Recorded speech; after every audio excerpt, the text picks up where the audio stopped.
Involvement in Afghanistan began in 1979, several years after the involvement in both Germany and the Congo. This involvement in Afghanistan was actuated by the Brezhnev Doctrine, according to Rogers and Thomas on page 205. This doctrine was formulated by the Soviet Union as a response to the events in Prague, the capital of Czechoslovakia, according to Rogers and Thomas on page 202. Czechoslovakia's communist government had recently turned to become more liberal and accepting of the West, a change that marked the beginning of the Prague Spring, according to Rogers and Thomas on page 202. The leaders of the Warsaw Pact, especially the Soviet leader Leonid Brezhnev, were worried that they were losing Czechoslovakia as an ally, according to Rogers and Thomas on page 202. To prevent this from happening, the members of the Warsaw Pact decided to use force, invade Czechoslovakia, and end the Prague Spring. The Soviet leader Leonid Brezhnev contracted the Brezhnev Doctrine as a justification of the force used in Czechoslovakia, according to Rogers and Thomas on page 202. The socialist communities believed that the actions that affected one socialist country would affect the collective socialist countries as well, according to Rogers and Thomas on page 202. The Brezhnev Doctrine advocated collective action as a necessary tool to deal with any threats such as an Eastern Bloc state making an attempt at liberalism, according to Rogers and Thomas on page 202. The events that took place in Afghanistan in 1979 were deemed as a threat to Soviet security, and the socialist invasion was therefore justified. Since 1973, Afghanistan has experienced several coups after the official Afghan monarchy was overthrown by Daud Khan, according to Zalman, page 2. All of these coups deal with whether the Afghan government should be a communist and to what extent it should depend and associate with the Soviet Union, according to Zalman, page 2. In the year before the events of 1979 took place, the People's Democratic Party, or PDP, of Afghanistan had control of the government. This party was a pro-Soviet organization, one that was supported and aided by Moscow.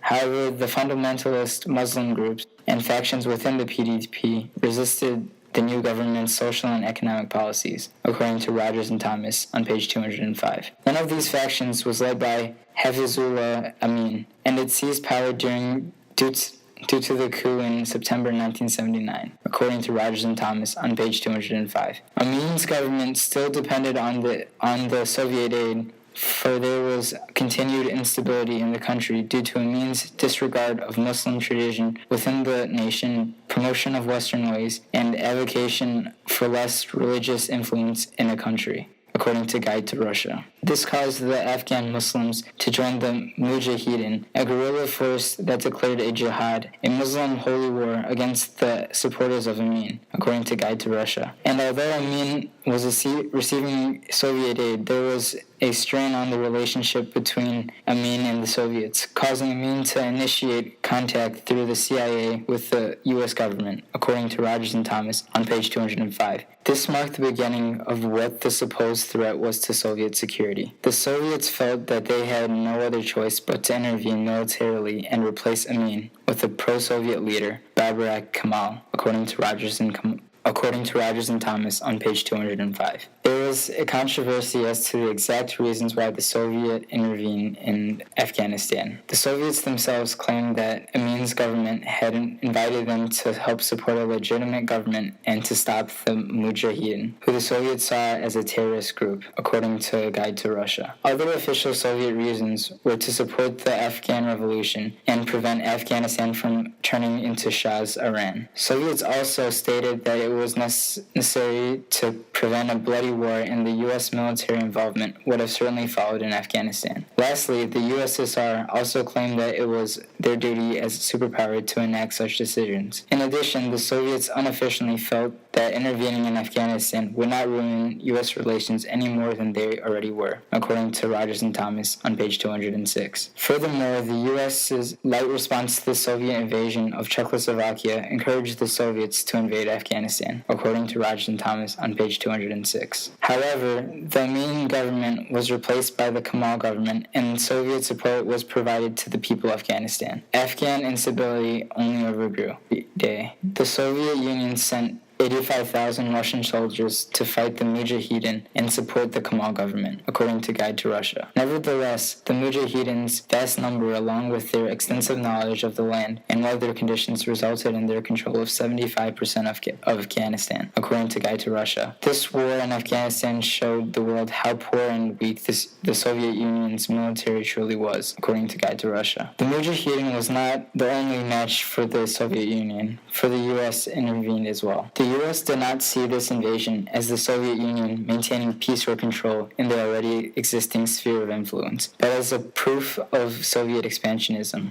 according to Rogers and Thomas on page 206. Similar to the prior fears brought on by the Cold War, the U.S. feared that the Soviet Union would establish a communist government in Afghanistan, according to Zalman on page 2. Because of this, the U.S. reaction exceeded the expectations of the Soviet Union. Conversely to how the Soviet Union expected the United States reaction, the U.S. government, led by President Carter, took immediate action. The Carter Doctrine was enacted. This doctrine threatened U.S. intervention in the Persian Gulf if the Soviet Union were to threaten its interests there, according to Rogers and Thomas on page 206. Along with this pledge, President Carter supported the Mujahideen in their Soviet resistance, according to Rogers and Thomas on page 206. And when Ronald Reagan became president in 1981, a much more aggressive attitude toward the Soviet invasion of Afghanistan was assumed, according to Rogers and Thomas on page 206. Reagan believed that it was the Soviet Union and their policies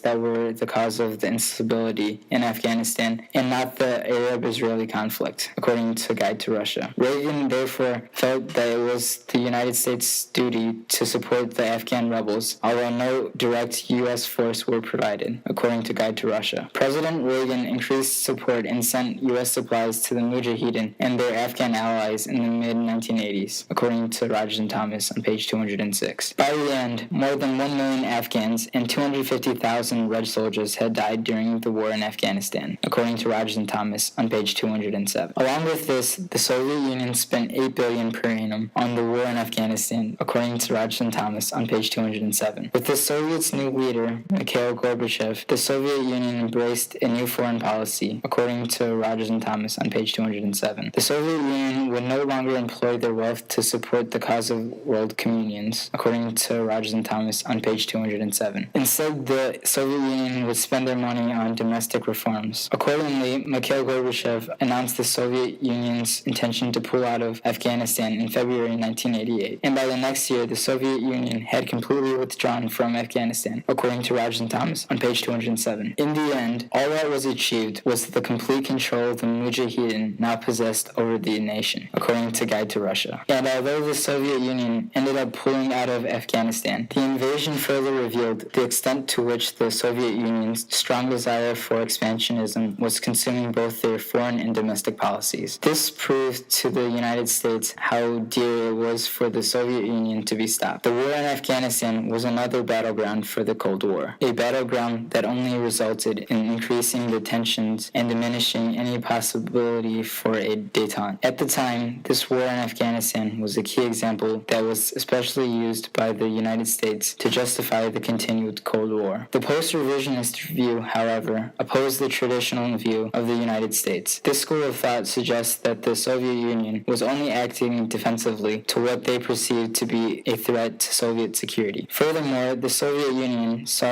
Afghanistan as a threat that existed in the Soviet sphere of influence, according to Rogers and Thomas on page 207. For this reason, post-revisionists believe that the United States had no say in the matter and took advantage of the unstable situation caused by the Islamic fundamentalism in Afghanistan, according to Rogers and Thomas on page 207. Instead of blaming the Soviet Union, the post-revisionist view blames the aggressive U.S. foreign policy for the replacement of the détente with a renewed tension, according to Rogers and Thomas on page 207. Regardless of the cause, the consequences that the war in Afghanistan on the Cold War were undeniable. The invasion of Afghanistan only increased the lack of trust between the Soviet Union and the United States. Both the Soviet Union and the United States saw the other country as the aggressor, who must not be trusted or depended upon. The war in Afghanistan was used as a justification for the continuation of the Cold War by the Soviet Union and by the United States, resulting in a new tension between the two superpowers.